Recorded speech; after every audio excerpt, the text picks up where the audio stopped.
Hello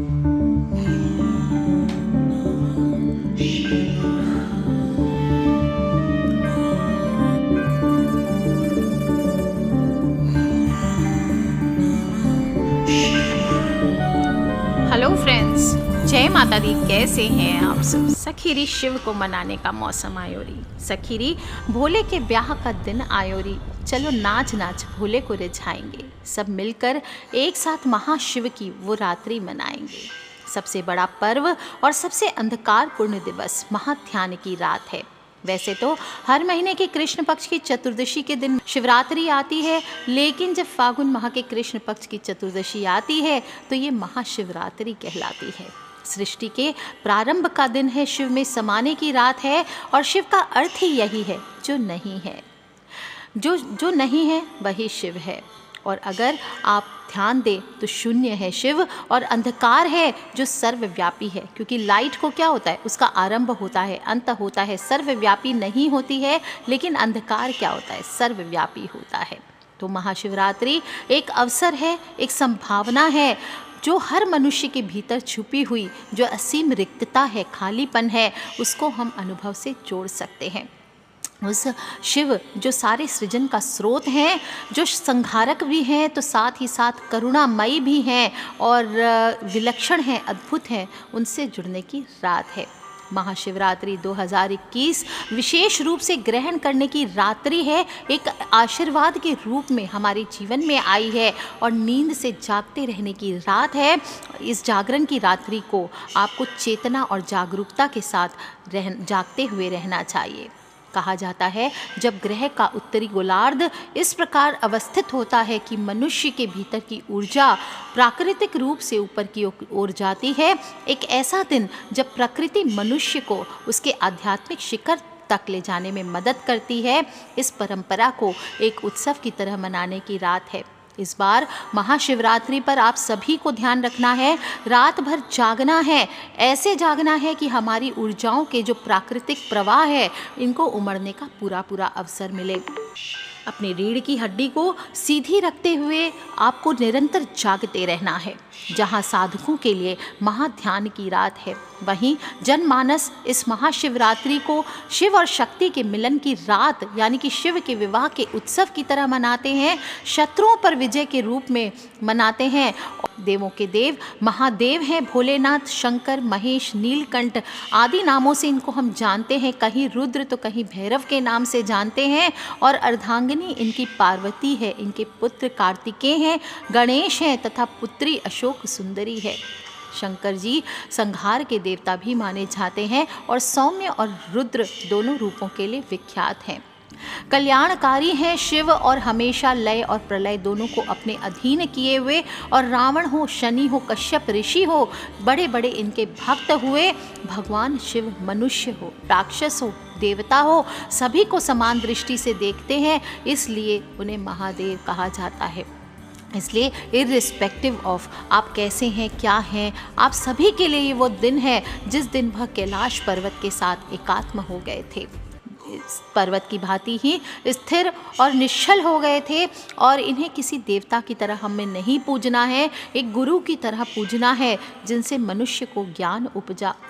ध्यान की अनेक सहस्त्राब्दियों के पश्चात एक दिन जब वो पूर्ण स्थिर हो गए, वही रात्रि थी महाशिवरात्रि की रात्रि।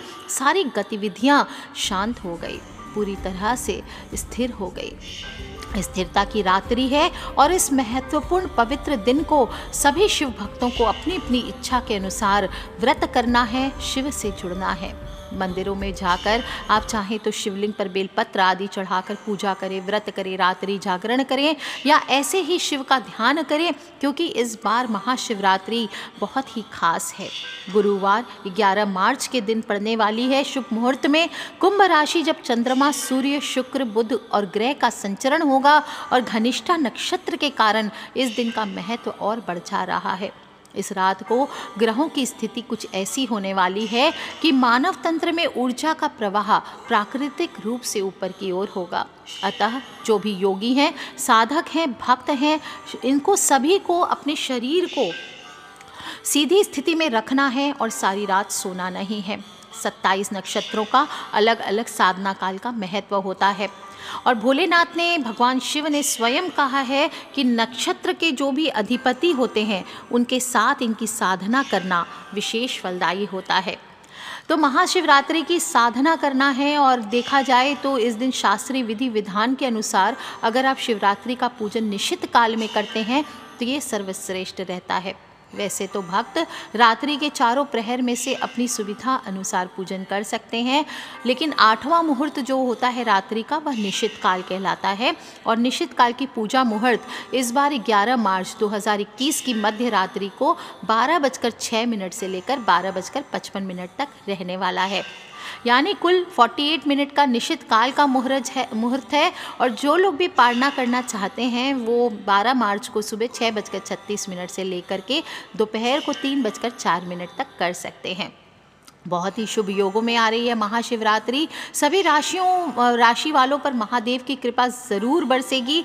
और कुंभ राशि में चंद्रमा, सूर्य, शुक्र, बुध ग्रह का संचरण होने से, घनिष्ठा नक्षत्र होने से, अगर आप घर पर पारद शिवलिंग अगर आपके पास है, सिद्ध की हुई, अभिमंत्रित की हुई, तो इसकी आपको विधि विधान से पूजा करनी चाहिए। ये आपको चमत्कारिक फलों की प्राप्ति कराएगा। अगर नहीं है पारद का शिवलिंग आपके घर पे, तो आप किसी मंदिर या सिद्ध स्थान पर भी जाकर पूजा कर सकते हैं जहाँ का ऑरा स्ट्रॉन्ग हो, खूब पावरफुल हो। क्योंकि कोरोना के चलते ज़्यादा सेफ नहीं है, तो अगर हो सके तो घर पर ही आपको स्फटिक का, पारद का या नर्मदेश्वर शिवलिंग रख करके स्थापना करनी चाहिए। ध्यान रखें, घर में शिवलिंग हमेशा अंगूठे से छोटे साइज़ का होना चाहिए। और हमेशा शिवलिंग को पत्थर के रूप में ला करके ना रखें, उसे सिद्ध करें ब्रह्मचारी पंडित द्वारा या खुद से ब्रह्मचर्य का पालन करते हुए। आपको या तो आप 108 रुद्राभिषेक करके उसे सिद्ध कर सकते हैं, या 1.25 लाख मंत्रों से आप उसे ब्रह्मचर्य का पालन करते हुए सिद्ध करें। इसके बाद ही घर पे रखें। या फिर आप किसी ज्योतिष से भी प्राप्त कर सकते हैं, जो आपके आसपास विश्वासी ज्योतिष हों, उनसे भी आप इसको प्राप्त करें। और ध्यान रखें, इसकी पूजा आपको निश्चित काल में करनी है। महाशिवरात्रि के दिन सुबह जल्दी उठें, सुबह घर में गौमूत्र का छिड़काव करें या गंगा जल का छिड़काव करें, गूगल की धूप दें पूरे घर पे, मुख्य द्वार को भी साफ करके गौमूत्र या गंगा जल छिड़कें और अपने सामने पारद का शिवलिंग स्थापित करें। या फिर आप किसी शिव मंदिर में जा रहे हैं तो वहाँ पे जाके इस उपाय को कीजिए। भगवान शिव का जल से अभिषेक कीजिए, सुगंधित जल से भोलेनाथ का अभिषेक करना चाहिए। अलग अलग फूल और इत्र जल में मिलाएं, उसके बाद शिवलिंग पर आप इस जल को चढ़ाएं। आप चाहे तो शक्कर मिले हुए दूध से भी शिवलिंग का अभिषेक कर सकते हैं। दही, घी, शक्कर, पंचामृत से आप अभिषेक कीजिए, कच्चे दूध से अभिषेक कीजिए, गन्ने के रस से अभिषेक कीजिए, या तांबे या मिट्टी के लोटे में पानी या दूध भरकर सिर्फ आप जल से अभिषेक करें। सच्ची भावना से जयकारा लगाते हुए अभिषेक करें। ओम नमः शिवाय, ओम नमः शिवाय, ओम नमः शिवाय, ओम नमः शिवाय। स्नान कराकर जल से बाबा को आप चंदन अर्पित करें, बाबा को चावल चढ़ाएं, अक्षत चढ़ाए जाते हैं। अक्षत यानी कि बिना टूटे हुए, बिना खंडित हुए चावल आपको चढ़ाने चाहिए।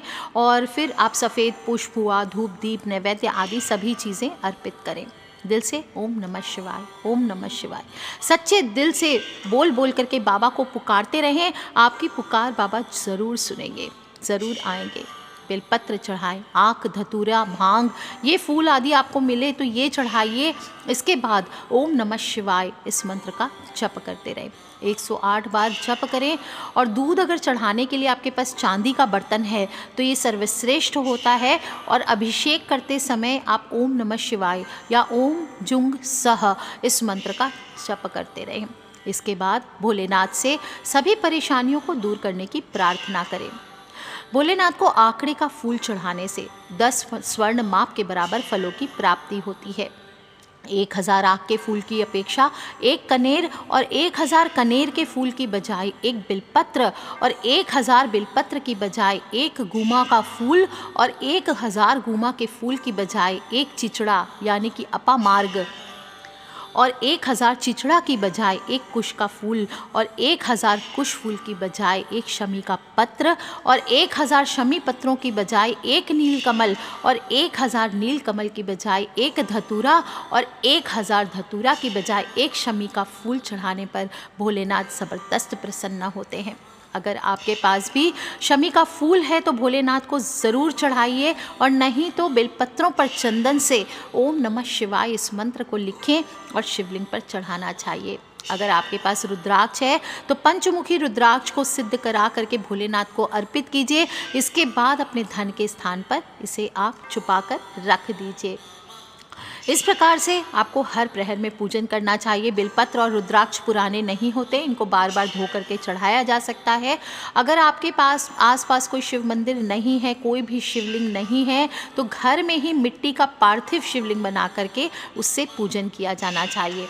लेकिन कुछ लोग क्या करते हैं, गमले से मिट्टी लिया, पार्थिव शिवलिंग बनाया, उसका पूजन कर लिया। ऐसा नहीं करना है।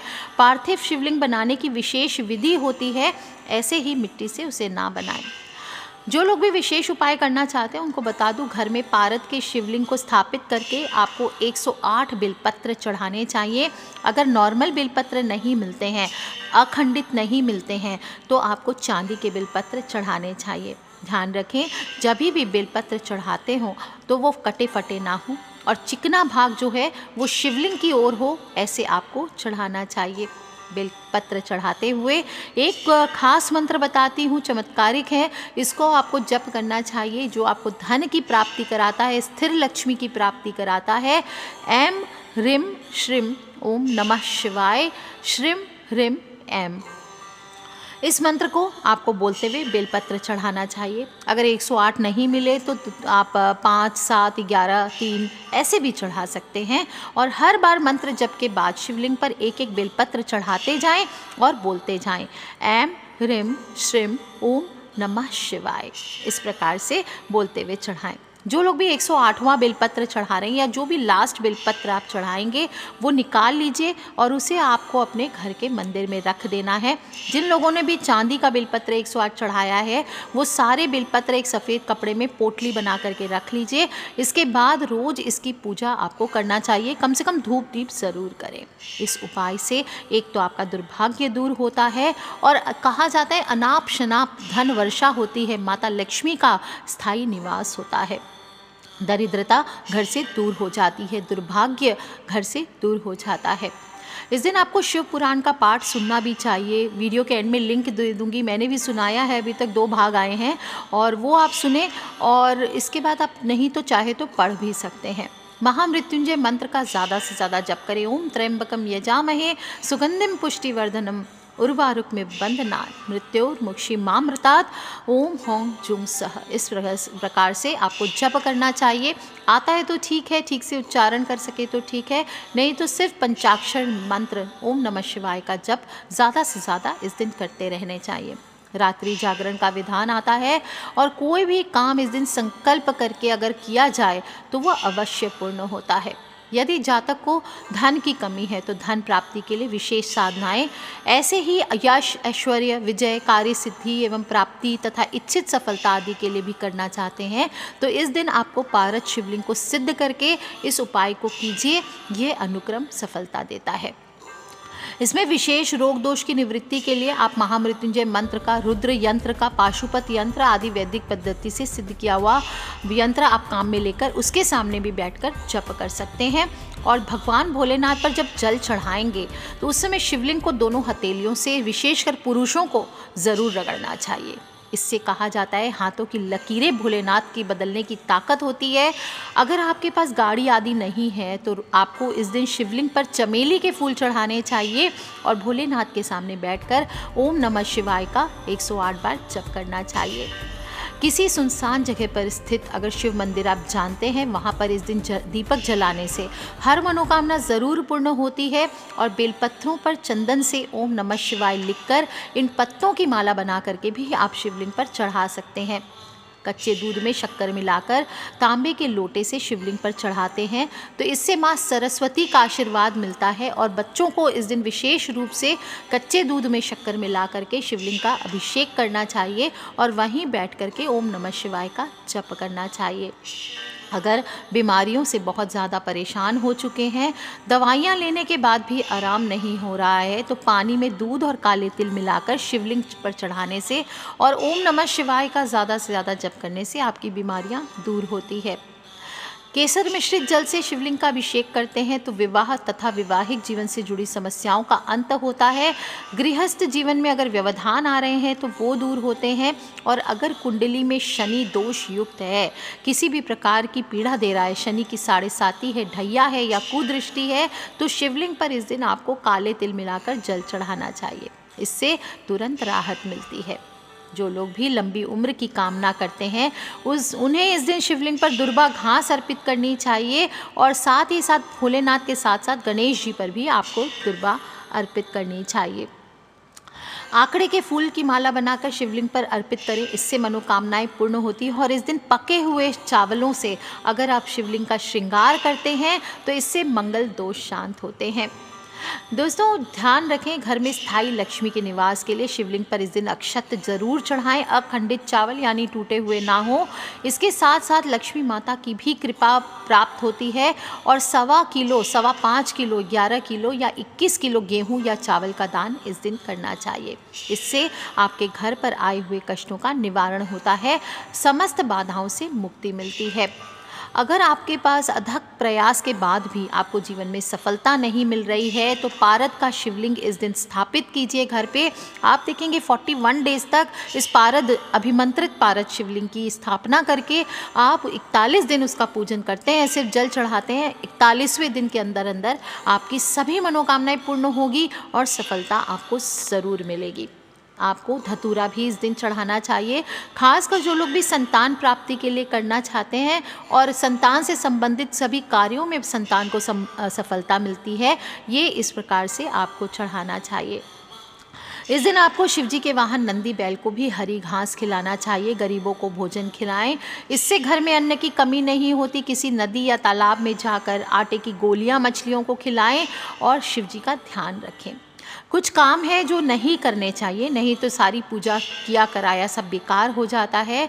भगवान शिव ने शंखचूड़ नाम के असुर का वध किया था और शंख को उसी असुर का प्रतीक माना जाता है जो भगवान विष्णु का भक्त था। इसलिए भोलेनाथ की पूजा शंख से नहीं होती है। ये बात का ध्यान रखना है, शंख से अभिषेक ना करें। तुलसी पत्ता भी नहीं चढ़ाया जाता। इसके लिए मैंने कथा भी सुनाई थी कि जलंधर नामक असुर की पत्नी वृंदा के अंश से तुलसी का जन्म हुआ, इसलिए भगवान विष्णु ने पत्नी रूप में स्वीकार किया था। इसलिए शिव जी की पूजा में तुलसी नहीं चढ़ाई जाती।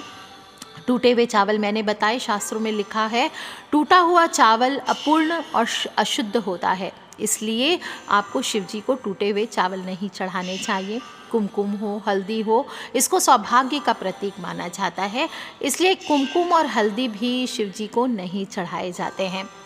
नारियल पानी भी देवी लक्ष्मी का प्रतीक माना जाता है। इनका संबंध भगवान विष्णु से है, इसलिए शिवजी को नहीं चढ़ाया जाता। और पुराणों में एक खास फूल बताया गया, केतकी का फूल, इसे भी भोलेनाथ की पूजा में वर्जित बताया गया है।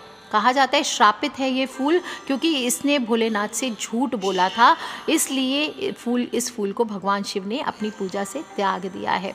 महाशिवरात्रि के दिन सुबह जल्दी उठें, देर तक ना सोएं, दोपहर को भी ना सोएं। ऐसा नहीं कि व्रत किया है तो अब क्या करें, खाना पीना नहीं है, दोपहर को भी नहीं सोना चाहिए। और बिना स्नान के आपको पूजन आदि, भोजन आदि नहीं करना चाहिए। इस दिन स्नान करके हल्के रंग के वस्त्र पहने, लाल पीले वस्त्र पहने, काले रंग के वस्त्र आपको नहीं धारण करने चाहिए, बिना धुले हुए वस्त्र नहीं धारण करना चाहिए। और भोलेनाथ की पूजा में जो भी चीज़ें चढ़ाई जाती है उसको भूल से भी ग्रहण नहीं किया जाता है, उसका आपको त्याग करना चाहिए। गौ आदि को खिला दीजिए। शिवलिंग की जब परिक्रमा करेंगे तो जलेरी जो होती है, जल का स्थान होता है, उसको भूल कर भी नहीं लांघना चाहिए। और भगवान शिव पशुपति नाथ भी कहलाते हैं, इसलिए महाशिवरात्रि पर भूल करके भी किसी पशु पक्षी को नहीं सताना चाहिए। घर हो, आसपास हो, कहीं भी कलह ना करें, किसी को अपशब्द ना कहें, किसी की निंदा ना करें। सात्विकता बना करके रखें, अपनी वाणी में भी सात्विकता बना करके रखें। ब्रह्मचर्य का पालन करें, पति पत्नी का संग ना करें और ना ही किसी पराई पुरुष, पराई स्त्री पर गलत दृष्टि रखनी चाहिए। मंदिर आदि जाएंगे, किसी को गलत नज़र से ना देखें, अपने ध्यान में रहें, अपनी पूजा पे रखें, क्योंकि एक दिन आया है जहां फोकस करके आप भोलेनाथ से जुड़ सकते हैं। और ध्यान रखें, इस दिन भूल करके भी मांस मदिरा आदि का सेवन नहीं करना चाहिए। व्रत करें ना करें, मांस मदिरा आदि का सेवन, नॉनवेज चीज़ें, जो भी तामसी चीज़ें हैं, इन सभी चीज़ों को अपने जीवन से दूर रखें। दोस्तों छोटी छोटी बातें हैं, इस प्रकार से ध्यान रखते हुए इस महाशिवरात्रि को शिव से जुड़ना है आपको। शिव में समाने की रात्रि है, तो चलो दोस्तों मिल करके शिव को मनाते हैं, भोले को मनाते हैं और अपने जीवन से दुर्भाग्य को दूर करते हैं। उस शिव में समाने की रात है, महाशिवरात्रि की रात है। कर लीजिए उपाय दोस्तों, और अपने फ्रेंड्स, फैमिली, मम्मी पापा, भाई बहन, बच्चे सभी लोगों से इसे शेयर करना बिल्कुल ना भूलें। सब्सक्राइब करके रखें ताकि आने वाले जो महाशिवरात्रि के विशेष वीडियोस हैं उन सभी से आप जुड़कर रह सकें। Take care friends, love you all. जय माता दी, बम बम भोलेनाथ।